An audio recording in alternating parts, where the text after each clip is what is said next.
चक्कर में नाम हरि का भूल गई बालकपन में खेली सारी सखिया के मन मस्त रही बालकपन में खेली सारी सखिया के मन मस्त रही शादी हो गई ना करवाई तो परिवार में बांट गई शादी हो गई ना करवाई तो परिवार में बांट गई कदे पियर में कदे नाम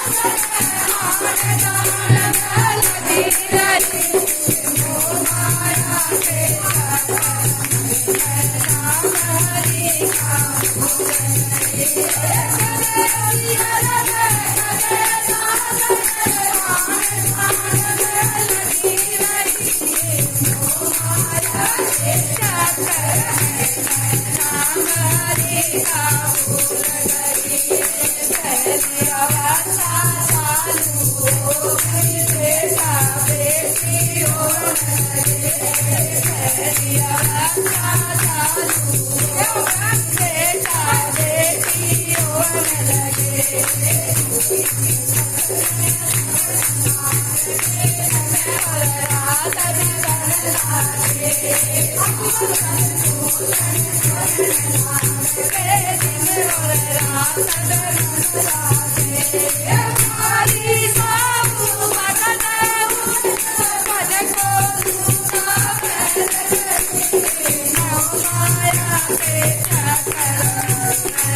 सच्चे दरबार की